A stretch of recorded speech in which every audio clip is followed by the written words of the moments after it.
Matt and Joe, and thanks for popping by MeaningFueled, where we take your problems of practice, your POPs, and have a meaning-fueled discussion about where they come from and where do we go from there. We are four longtime educators bringing our diverse experiences to the table.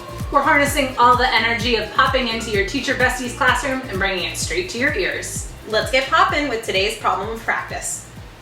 The first round of conferences has just ended. Woo! And your head is spinning. Boo. One family asked why you don't give enough homework. Their kid does what you send in 20 minutes and they want more. Another family says that you give too much homework. Their kid has baseball and dance and scouts and simply no time to do anything after school. The next family says your homework takes their kid at least 2 hours every night, and there are tears every single time. So what is the best policy for homework? This is a tricky one. Sure Real is. Goldilocks and the Three Bears situation. I was going to say, as we just said, all families are expecting something different, and it's tough to be realistic about what teachers can actually accomplish to make homework effective. So I think we'll start by sharing some of our homework policies. I did a lot of the tried and true, you need to read. Reading was what I emphasized, reading every single night. Because you're a reading specialist? Oh, maybe. So that was my biggest thing. I was like, as long as you can read, that's And something. did you have the BS reading log to go with So that? I did try. I honestly did try. I feel like we all have to try. We Right. all have to try. I know I'm offending Brianna because I think Yeah, she's I do so that. But like you know you're being lied to, right? Yes. Okay. I do. As long as I you do. just accept that, Right, like, it's some Especially random for the kids who signature. can't tell time either. Yeah. They're like, it started at 10:22 and I ended at 10:24, and you're like, you read for two minutes. You read 23 pages in 2 minutes? Yeah. Guess what? That's why mine doesn't have time on it. Oh, okay. That's So how it's, you solve that it's problem. even There you go. more just a signature. lies. Yeah. Okay. It's pure lies. Yeah. So we've got the reading lies. Yep, mhm. And then I gave one sheet of math homework every night, which was supposed to be 20-ish minutes. But my colleague graded every single thing, gave one back every single night, every single time. Like, everything had a score on the top of it, and stickers and galore, and I tried that. And I failed terribly. She a time wizard? Because, like, what? It was very stressful. It was very hard for me. So eventually I just tried to do completion. Like, I'm just going to check off the box. Did you do it? Did you not? And then if you didn't do it, well, you didn't do it. Sometimes there would be a consequence and sometimes there wouldn't be. It was really hard for me to personally keep track of. I feel like that's the challenge, right? Because you're like, if I'm gonna give it, I have to hold them accountable, right? Because they're gonna learn to be responsible and accountable by doing this homework. And so I had, all of these like crazy systems. I had like 3 strikes and you're out type of thing, where like they have to come in and put it in the bin, and then someone's job was to be the homework checker. Yeah. And check off who was in there, and then like show me the clipboard so I could see who had missed it. And if you had missed 3, then you had to like, make it up. Well, if you missed the homework, you had to just bring it in the next day, like no harm, no foul. But once you did that like 3 times, on the 4th time, you had to make it up on your own time. Ooh. And what is your own time when you are a 3rd grader or a 5th grader? Recess. It's recess. All right, we say like, oh, you should make it up on your own time. But that's the only own time that there is. And not lunch recess. Right. I was lucky enough to be in a school where there was like snack recess and lunch recess. And so during snack recess, you like got the clipboard and like sit in the corner. Sit on the bench. On the bench, right, and do the homework sheet that you missed. And like, is it a little stigmatizing? Sure, but that was the consequence for being naughty. But did that like really work in the sense that like those kids started to do their homework more consistently, or this like problem solved the problem? No, like I'd be lying, I think, if I said it did. Did it teach them there are consequences? Sure. And I think to me, I like would rationalize it as like the rest of the class needs to see that I'm serious, because if they find out that like, the homework checkers student starts telling everybody like, Sarah missed 5 homeworks and he hasn't done anything. In my mind, I'm like, all these kids are going to stop doing their homework, and then it's a catastrophe. And, I'm spiraling. And then my colleague had the other one who was like, oh, I'm going to take a clipboard out and draw next to the people doing homework because that looks more fun. I like sitting on a bench. Thanks. So, right, who's the consequence for, and is it really there? Right. Yeah. I mean, I started off with a similar system, and then I feel like my team just like looked at each other and were like, this isn't working. Let's try something new. So we devoted, I don't know, hours of our lives to make a monthly choice board that was different every month. Okay. So 25 items that the kids could just choose from. And they ranged from, writing your spelling words 5 times each, to draw a picture of you and your favorite spot to read at home. Oh. To make some fact triangles on a piece of paper, because we didn't think this all the way through. We gave them one sheet of paper, and then we're like, here's a bunch of things that you have to like write or draw or do on paper, but we didn't give you any. Tearing out random pieces of paper. So I'm getting like a half sheet that has like a coffee stain on it. You totally wanted that. I was like, yes, okay. So now... And they're doing one every night, or they're getting like a bingo? Oh, each night they had to pick one. I had some kids who like wanted to like be very creative, and they would like fill them out, so they made a C by the end of the month or something like that. And I was like, okay, to each their own. But their parents would sign it like a reading log. Oh boy. Yep. Which then I was also being lied to. Don't worry about it. Because was I checking every coffee stained half sheet crumpled piece of paper that actually matched what they said they did on their board? A nightmare. A nightmare. No one has time for that. No. Like, Well, did that signature just say mom? Didn't even have a Mom name. said, So I'm going to come at this from a student perspective. Homework was extremely stressful for me, and this was because school was really hard. School was hard for me. I dreaded homework. I had really good routines at home. We came home, we did our homework right away, we had a snack, we sat and did it. My mom had to sit with me for a lot of it because I didn't understand it, because I struggled in school. So I was mentally drained by the end of the day because my brain was working so hard during the day and during school day to, keep that information in my brain. And then by the time I got home, I crumpled apart, and homework was awful for me. And so now that I'm a teacher, I intentionally don't give a lot of homework. I do just give a reading log. I don't give a lot of homework for those kids that do struggle in school, and I know what that afternoon looks like because I've been through it. And it's hard because not everyone has someone to sit with then, Right. and help them out. And then you end up inevitably getting the huge excuses that come right in, right? So I had completion, and one day there's a plastic bag in the completion bin, and I was like, what the? Well, that stands out as different. better go look at that. And then it's literally shreds of paper and a picture of their dog. Oh and I was like, my. oh, it's legit. The dog ate the homework. And now, did they do it? I can't even tell from these. Versus all in elaborate rooms. Right, elaborate rooms. Right, here's just a picture of the dog. Did they tape it back together? Or No, was it just- it was literally Shreds. just shreds in the plastic bag, Oh, and no. that was it. Who's that And good I was for? like, check, complete. I guess. Oh, you know what? Garbage. Yeah, I was gonna say, I had a really honest Sally one year, and he came up and he was like, so, I didn't really get it, but my older brother had you 2 years ago, and he just helped me with it. And I was like, Did he just do it for you? And he was like, kinda. He did it on a different paper, and I just wrote it down on our paper. And I said, yeah. okay.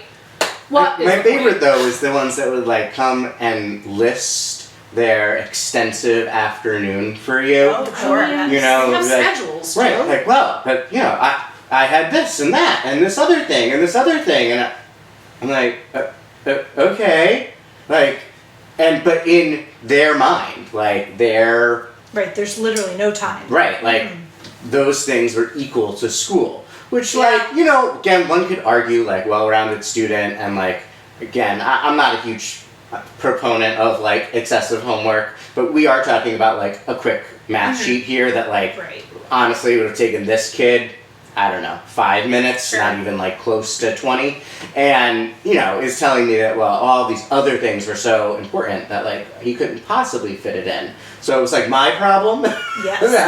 that he had all these things, and I just remember kind of just staring back at him being I don't even know how to respond to this right Yeah. now. Thank you for letting me know your agenda. Right. And then even when you do give grades or something like that, you're like, oh, you missed out on the grade.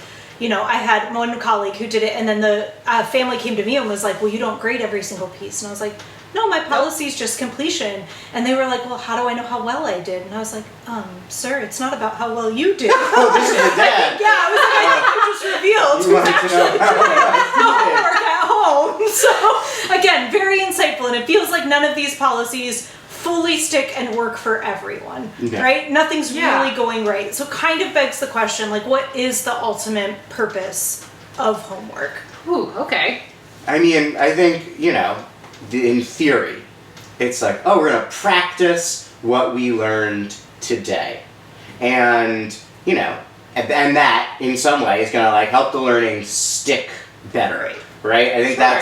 that's what you tell yourself.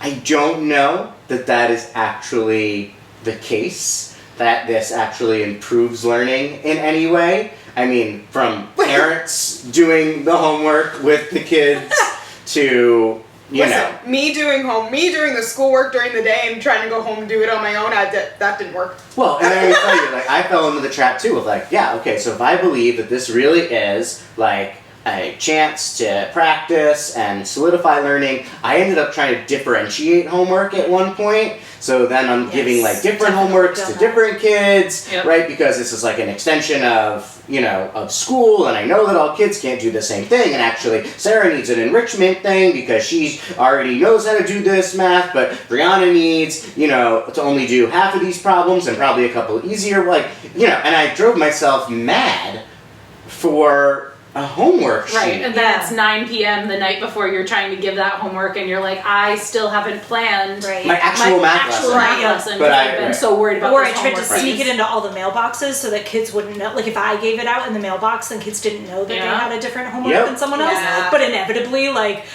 they grabbed out of the wrong one, or someone else was like, there's writing all over mine, or this one looks different than this. Like, I don't know what I'm doing. And I think it's hard. There is one huge research study, and this one looked at 100, it's a meta-analysis of 100 different studies that have gone on by Harris and Cooper, and they looked at ones from 1987 to 2003. And they tried to look at, is homework, again, this question. Does it work? Does it actually work? And honestly, they really found that it's only really effective for older kids. So from high school, it's the most effective, sort of effective-ish in middle school, and then for elementary, not really. Right, and by effective we mean it shows no that academic repeated practice, like you said, is not really gains. helping their gains at all. Well, but see, that's the difference. It's not really repeated practice. Right. I think that's also and we probably will do a whole episode about learning science, but this was the concept that they just did that day, generally speaking, and it was just that same thing that they already did a worksheet on, another worksheet on that for homework. There's not a big space, right? So there's no in-space practice here. It's basically the same afternoon, and you're not returning to a concept from the week before and bringing that back up, retrieval practice into your brain, right? So it really is just more of the same, and I'm not surprised to hear that, because I didn't see it in my room. I was going to say, I'm so glad my feelings are validated with research. That's right. There's no actual academic gains from giving that math sheet every night. I mean, another big reason why I hear we give homework is to build the students' responsibility, that they need to learn it, that it's their job to take their piece of paper home, do it, put it back in their backpack, and come on back to school. And in theory, sounds great. Love the idea of increasing students' responsibility for themselves. However, how often is it, well, my mom didn't put it in my backpack. And I have to have the conversation that's not mom's job. And the kid's well, my mom looks at my homework, checks that I did it, and then puts it away from me. Or she puts it in there while she's packing my lunch. And every time I'm that is your job. Supposed to be. Right. But I can't dictate what happens at home. Right. And then what happens with the kid who doesn't have that person to blame? So it is just their fault and they haven't learned it. Right, and it's that accountability piece. And the study did show that, for younger grades especially, it is trying to build some sort of responsibility or show that you can learn outside of the four walls of this school building.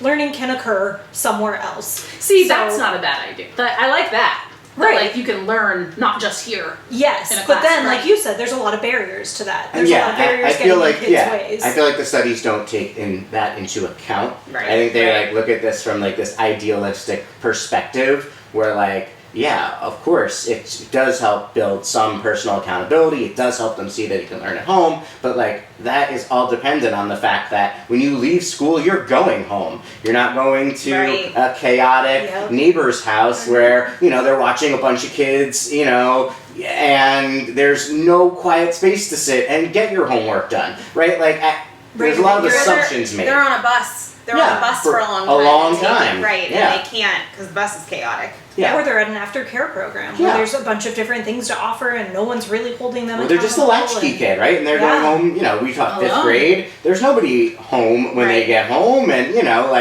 to again expect an 11-year-old to have like the maturity to necessarily create the time and space for this responsibility building is not necessarily a Hard. reasonable expectation. Yeah. Yeah. And it's tough because it is, you would hope that it gives families some sort of insight into what you're doing in the classroom and be able to see how their kid processes and learns. But I was that latchkey kid. Like, all my stuff was done before my family even got home. So they didn't really ever see anything. Right. I mean, and then you get into the debate about, like, the new math. And Oh. this Common Core math is not what I This is learned. That's not you what I did. did. And then it becomes like a whole different debate that like you never intended to have. You just wanted to be like, here's what we're learning this week, and like Right. And then it comes back to that dad where I'm like, actually, he's like, could you tutor me in how to do it this way? No, sir. yeah, No, sir, thanks. for $80 an hour. Or they're The prices doing go up it- for adults. They're showing their kid a totally different way in which we talked about that And it's day, and like it's confusing. confusing and like it I'm just. sure in second you get a lot of people showing them like standard Standard algorithms. Oh, 100%. And that Yeah. is not Yes. usually introduced until third. Right. Exactly. So another piece of this homework, I have a story that goes along with this. So I was debating whether to do a reading log or to do the spelling page and the math page, and it came down to like the responsibility, the accountability, those things. So we just settled on a reading log, but then the after school teacher, because the kids some kids go to after school and they do homework at after school, told me that we needed to get them ready for the next grade level. And So this is a commonly held belief. yes, is. to increase their homework, because in third grade they're going to have more homework, so we need to like prepare them for third grade, and that They have 25 things to do, Brianna. right. Well, and that Only one a night. but that Come begs on. the question of like, they're in second grade. Let's focus on second grade when we're in second grade. But I feel like there's this thing that comes up of like, oh, we have to prepare them for third grade. And when they're in third grade, we have to prepare them for fourth grade. And then what are we doing here? I was gonna say, and follow that chain reaction out. Like, well, you can't just be in kindergarten. You gotta be prepared for first grade, and then can't be in preschool. Gotta be prepared for kindergarten. And you're 2 years old. Here's some multiplication practice for you. Right. I was going to say it becomes the really dangerous spiral. Yeah. So, Yeah. And research will say that's not true, that not everyone needs the same amount of homework. So this study actually had a follow-up, and they kind of made the infamous, which I know some people have heard of, the infamous 10-minute rule, right? That if you have your grade level times 10 minutes is, so 5th grade, 5 times 10, 50 minutes of homework a night. So 30 minutes of reading, 20-minute math. I only can get on board with that if it's 30 minutes of reading. 'Cause, Yes, like, that's the idea what of I like did, 50 right, minutes of like answering questions or like, I mean, no. that seems excessive for an 11-year-old. Right. But it's kind of acknowledging that second grade learning should be in second grade. Right. You're doing that 20 minutes. You don't need to start increasing it until they're actually in the next grade level. And this is tough because I know this comes up in a middle school all the time. It really is that equity piece too about like, what are you trying to build to? How much are you trying to build them up for? And if, We don't need to middle be getting them school- into college Right. when they're right. And the Yeah. time on learning goes down. That's true. right? So you might have That's like fair. 90 minutes of literacy in elementary school, and you only have 40 minutes or 45 minutes in middle school.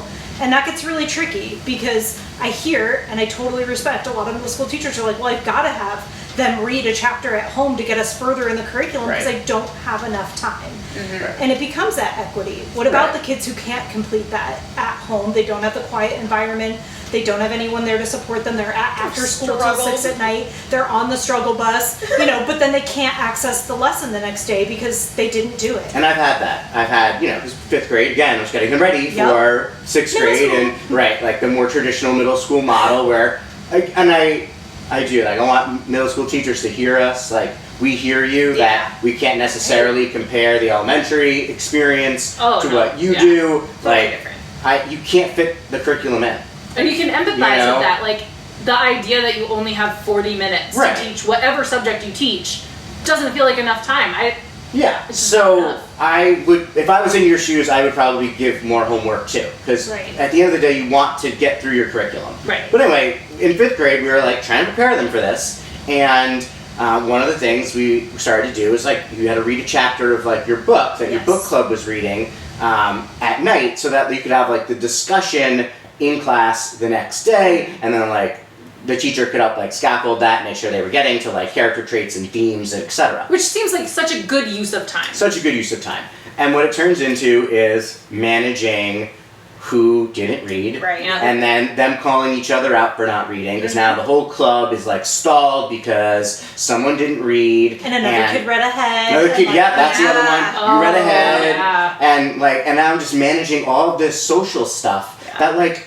Yes, we are trying to teach them to be like held accountable to each other, and like your club was really counting on you to read and all of that. But again, there are these 1,000 other factors that went into maybe why that kid didn't read or did read or read ahead that are too complex for a group of 11-year-olds to manage. And so again, like you end up in this situation where you're asking yourself this question of, was it all worth it? Well, Right, Like- and what is the purpose of this? And it's Right. really hard because, especially in 6th grade, if we go by the 10-minute rule, right, that's 60 minutes. And they have a bunch of core classes, and you can't tell me that chapter only took 10 minutes Right. because that's the 10 minutes that would be allocated out of that 60 for that subject. And the reality is we don't know how long things actually take some kids at home. I was going to say, what takes you 10 minutes does not take me 10 minutes. Right? Does not And that's take even Brianna true for 10 adults. minutes, no. And that's true for adults. I just remember being so stressed out about homework because it took me so long, and it like shouldn't have, but because I struggled,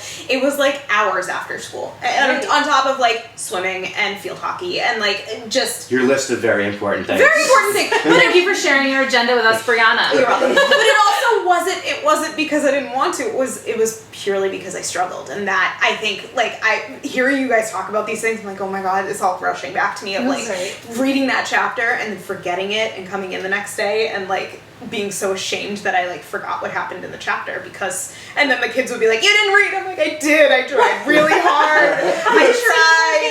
I did read it. And I think at the end of the day, even for your teachers, they're not always fully in charge of what they have to give, right? Like it's a team effort, it's a family effort, it's district pressure, it's pressure from everywhere. It's really, really tough on teachers. And it's one that's really hard to avoid. It is really tough to just be the teacher who's like, I'm not getting any homework ever.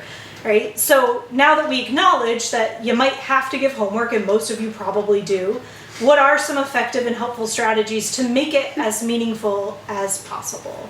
I mean, we already talked about my reading log. I give our reading log at the beginning of the week, and it's expected that it comes back on Fridays. They need to write down the book they read. They need to actually check off, like, did they read it to someone? Did someone read it to them? Or did they read it to themselves? So, like, it's just, they got to pick. It didn't matter what kind of reading they did. It was like some form of reading for 20 minutes, and then an adult signature. So whether that's an after-school signature or a parent signature from home or a grandparent, it had to be an adult. And then they hand it in to me on Fridays. If they don't bring it on Fridays, I ask them to bring it by Monday.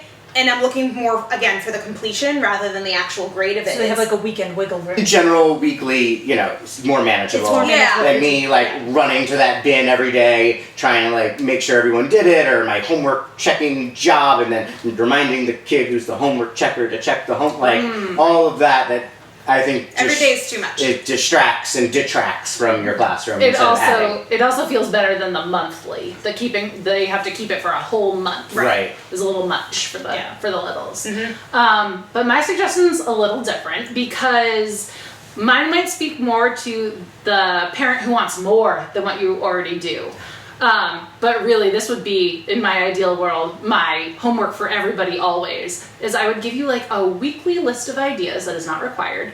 And I'd call it something like community connections. Oh. And it would be real world stuff to do, like helping your parents at home with the cooking, or going shopping with your grandma, or taking a walk in your neighborhood and looking for words in your environment. That's cool. Things that could be connected to what you're doing in the curriculum. Like I'm thinking about like our early readers looking for letters that they're learning or numbers that they're learning on like houses and stuff.